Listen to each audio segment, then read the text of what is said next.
Hello बच्चों, let's see the question and question says that in first question observe slide of smooth muscle fibre under the microscope and draw its label diagram. And the second question is give names of at least two structures where smooth muscle fibers are present in humans.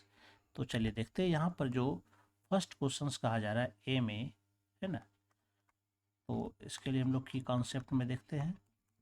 ए में जो questions है ये कहता है कि एक slide मिला है स्मूथ मसल फाइबर का, है ना। उसको माइक्रोस्कोप पर देख करके उसका डायग्राम को ड्रॉ करना है ना। तो कौन सा मिला है हमें? यह स्मूथ मसल फाइबर, है ना। तो ये एग्जाम में या लैब में ये दिए जाते हैं परमानेंट स्लाइड या फिर प्रिपेयर्ड स्लाइड दिए जाते हैं, और उसके बाद उस स्लाइड को देख करके उसका डायग्राम को ड्रॉ करना पड़ता है ना। तो स्मूथ मसल फाइबर जो होता है यह मेनली क्या होता है, ये स्पिंडल शेप्ड का होता है। ये कुछ इस तरह से होता है ना। ये कैसा शेप होता है? Spindle shape.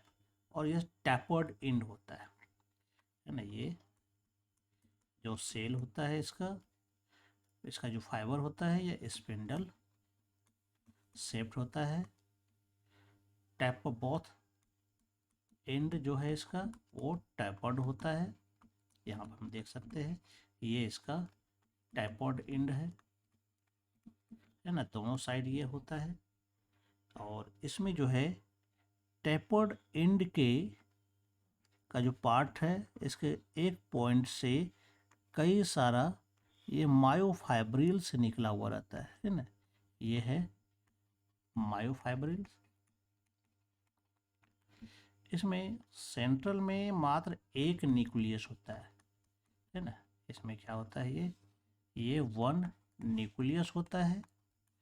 और इस न्यूक्लियस के चारों ओर थोड़ा सा साइटोप्लाज्म या फिर कह सकते हैं कि सार्कोप्लाज्म होता है। यहाँ पर साइटोप्लाज्म को हम लोग सार्कोप्लाज्म कहते हैं, है ना। ये यूनिन्यूक्लिएट भी हो गया। इसमें लेस माइटोकॉन्ड्रिया और ग्लाइकोजन ग्रैन्यूल्स होता है।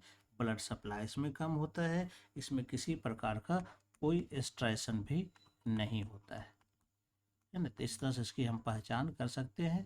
तो ये फर्स्ट पार्ट का हो गया। सेकेंड में कहता है बी नंबर में, यहाँ पर क्वेश्चंस जो है बी नंबर ये कहता है give the names of at least two structures where smooth muscles fibre are present in humans.